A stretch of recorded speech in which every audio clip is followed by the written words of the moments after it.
कभी मन में ये सवाल आया है कि दुनिया में इतनी तकलीफ, इतना दुख आखिर है क्यों? ये सवाल हजारों सालों से इंसानों को परेशान करता आया है। और आज हम एक ऐसी ही खोज पर निकलेंगे, एक राजकुमार की कहानी जिसने इसी एक सवाल का जवाब ढूंढने में अपनी पूरी जिंदगी लगा दी। ये कोई नया सवाल नहीं है। हम सब कभी ना कभी खुद से पूछते ही हैं, है ना? जब भी हम बीमारी देखते हैं, बुढ़ापा देखते हैं या किसी अपने को खोने का दर्द महसूस करते हैं, तो ये सवाल और भी ज्यादा चुभने लगता है। और पता है, करीब 2500 साल पहले एक आलीशान महल की दीवारों के पीछे एक नौजवान राजकुमार के दिलो दिमाग में भी ठीक यही सवाल गूंज रहा था। और उसकी जो खोज थी, उसने दुनिया का इतिहास ही बदल दिया। तो चलिए चलते हैं उस दौर में। एक राजकुमार का परेशान करने वाला सवाल, एक आध्यात्मिक क्रांति की उत्पत्ति। हमारी कहानी शुरू होती है 6ठी शताब्दी ईसा पूर्व के भारत से। ये कोई शांत समय नहीं था, बल्कि एक जबरदस्त उथल-पुथल का दौर था। समाज में एक बदलाव की लहर थी।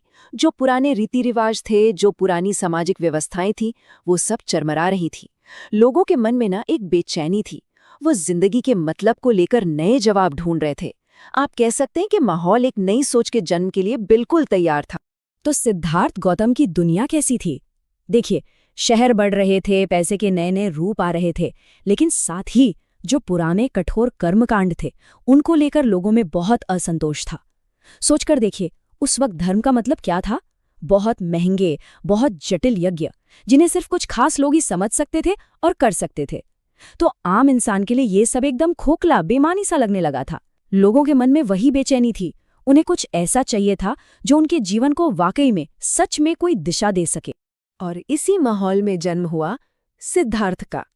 663 ईसा पूर्व लुम्बिनी में एक राजकुमार के तौर पर।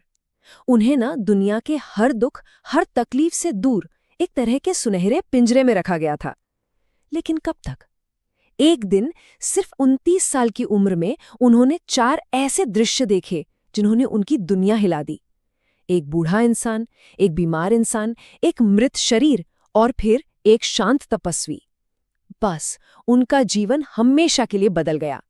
उन्हें ये एहसास हो गया कि दुख, तकलीफ ये तो जिंदगी की सच्चाई है, ये सार्वभौमिक है। और इसी सच की खोज में 29 साल की उम्र में उन्होंने अपना महल, अपना परिवार, अपना सब कुछ छोड़ दिया। फिर 35 साल की उम्र में उन्हें बोध गया में ज्ञान मिला, सारनाथ में पहला उपदेश दिया और 80 साल की उम्र में कुशीनगर में महापरिनिर्वाण प्राप्त किया। दुख का उत्तर, ज्ञानोदय का मूल दर्शन। तो सवाल ये उठता है कि सालों की कठोर तपस्या के बाद, इस लंबी खोज के बाद, सिद्धार्थ को आखिर मिला क्या? दुख की जिस पहेली को सुलझाने वो निकले थे, उसका क्या हल निकाला उन्होंने? उनकी यही खोज एक ऐसे गहरे दर्शन का आधार बनी जो आज भी दुनिया भर में लाखों करोड़ों लोगों को रास्ता दिखा रही है। उनके दर्शन के मुताबिक अस्तित्व के 3 बुनियादी लक्षण हैं, 3 सच्चाइयां। पहला है दुख, मतलब जीवन में तकलीफ एक सच्चाई है, इसे नकारा नहीं जा सकता। दूसरा है अनित्य, इसका मतलब है कि कुछ भी परमानेंट नहीं है, सब कुछ बदल रहा है हर पल। हमारे रिश्ते, हमारी फीलिंग्स, यहाँ तक कि हमारा शरीर भी, सब कुछ एक बहती नदी जैसा है। आप एक ही पानी में दोबारा पैर नहीं रख सकते। और तीसरा अनात्मा, ये थोड़ा गहरा है। इसका मतलब है कि कोई एक स्थायी मैं या आत्मा जैसी चीज नहीं है, जिसे हम मैं कहते हैं, वो भी बस इन्हीं बदलते हुए हिस्सों का एक जोड़ है। और इन सच्चाइयों को समझने के बाद बुद्ध ने 4 आर्य सत्य दिए।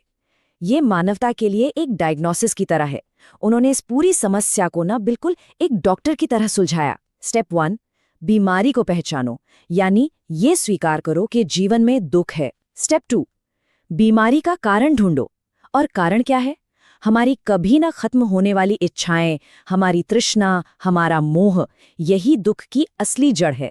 स्टेप 3, ये यकीन करो कि इलाज मुमकिन है, मतलब दुख का अंत हो सकता है। इसे ही निर्वाण कहते हैं। और फिर आता है स्टेप 4, इलाज, वो रास्ता, वो अष्टांगिक मार्ग जिस पर चलकर इस दुख को हमेशा के लिए खत्म किया जा सकता है। तो ये इलाज, ये रास्ता आखिर है क्या? कोई जादू टोना नहीं, बल्कि एक बहुत ही प्रैक्टिकल, संतुलन का रास्ता, मध्यम मार्ग। बुद्ध ने कहा कि हमें 2 एक्सट्रीम से बचना है। एक तरफ है दुनिया के सुख भोग में पूरी तरह डूब जाना, और दूसरी तरफ है खुद को कठोर तपस्या में तड़पाना, शरीर को कष्ट देना। उन्होंने कहा कि सच्ची शांति, सच्चा सुख इन दोनों के बीच के रास्ते पर चलकर ही मिलता है। यही है मध्यम मार्ग। चलिए अब एक विचार को संगठित करते हैं, व्यक्तिगत खोज से एक ग्लोबल कम्युनिटी तक का सफर देखते हैं। अब देखिए, एक व्यक्ति को ज्ञान मिला, ये एक बात है, लेकिन एक व्यक्ति का ज्ञान एक ग्लोबल मूवमेंट कैसे बन गया? मतलब बुद्ध की इन शिक्षाओं को आखिर कैसे सहेजा गया, कैसे ऑर्गेनाइज किया गया कि वो हजारों सालों बाद भी जिंदा है और दुनिया भर में फैली हुई है? इसका जवाब छिपा है त्रिरत्न में, यानी बौद्ध धर्म के 3 सबसे कीमती रत्न, 3 स्तंभ। पहला बुद्ध, वो प्रबुद्ध शिक्षक, वो गुरु जिन्होंने रास्ता दिखाया। दूसरा धम्म, उनकी शिक्षाएं, ये उस रास्ते का नक्शा है। और तीसरा संघ, उनके अनुयायियों का समुदाय, वो लोग जो मिलकर इस रास्ते पर चलते हैं, एक दूसरे का सहारा बनते हैं। ये तीनों जब साथ मिलते हैं तभी ये दर्शन आज तक जीवित है। अब बुद्ध के महापरिनिर्वाण के बाद ये बहुत जरूरी हो गया था कि उनकी शिक्षाओं को सही तरीके से संजो कर रखा जाए। इसके लिए समय समय पर बौद्ध संगीतियां बुलाई गईं। ये एक तरह की बड़ी बड़ी सभाएं या कॉन्फ्रेंसेस होती थीं। पहली राजगीर में हुई, फिर वैशाली, पाटलिपुत्र और कश्मीर में। और इन सभाओं में ना अक्सर जबरदस्त गर्मागर्म बहसें होती थी, क्योंकि हर समूह का अपना अपना नजरिया था कि बुद्ध की शिक्षाओं का असली मतलब क्या है। इन्हीं बहसों और फैसलों ने धीरे धीरे बौद्ध धर्म को उसका एक संगठित रूप दिया, जिसे हम आज जानते हैं। तो अब बात करते हैं एक विकसित होते दर्शन की, महान विभाजन और विचार की नई शाखाओं की। देखिए, जैसा हर बड़े विचार के साथ होता है, जरूरी नहीं कि हर कोई हर बात पर सहमत हो। तो समय के साथ बौद्ध धर्म भी एक धारा से निकलकर कई अलग अलग शाखाओं में बंट गया। ये एक तरह से जरूरी भी था, ताकि ये दर्शन अलग अलग संस्कृतियों और लोगों की जरूरतों को पूरा कर सके। इसकी 2 सबसे बड़ी शाखाएं हैं, हीनयान, जिसे छोटा वाहन भी कहते हैं, और महायान यानी बड़ा वाहन। अब इसे एक आसान उदाहरण से समझते हैं। मान लीजिए मुक्ति पाना एक नदी पार करने जैसा है, तो हीनयान का आदर्श है अरहत बनना, मतलब खुद मेहनत करके तैरकर नदी पार करना और मोक्ष पा लेना। वहीं महायान का आदर्श है बोधिसत्व बनना। बोधिसत्व एक बड़ी नाव की तरह है, वो खुद तो नदी पार कर सकता है, लेकिन वो किनारे पर रुककर बाकियों को भी अपनी नाव में बिठाता है, ताकि सब साथ में पार जा सकें। मतलब एक का जोर व्यक्तिगत मुक्ति पर है, तो दूसरे का जोर सबकी मुक्ति और करुणा पर है।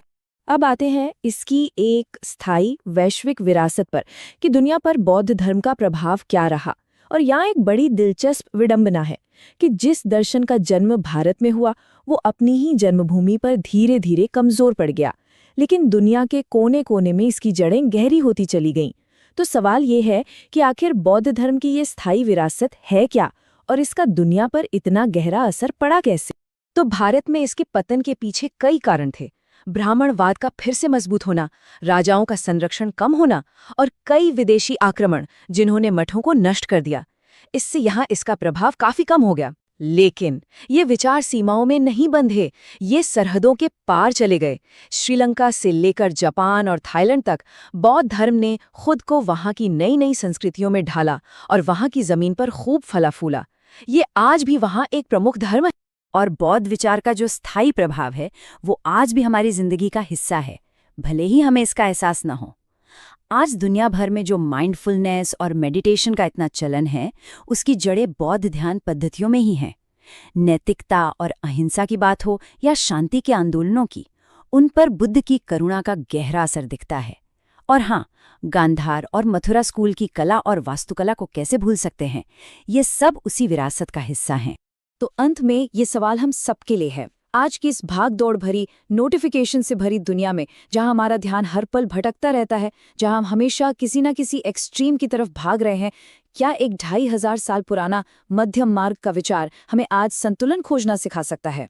शायद सबसे बड़ा सबक यही है कि असली शांति, असली सुकून बाहर की दुनिया में नहीं, बल्कि हमारे अपने मन के अंदर ही मिलता है।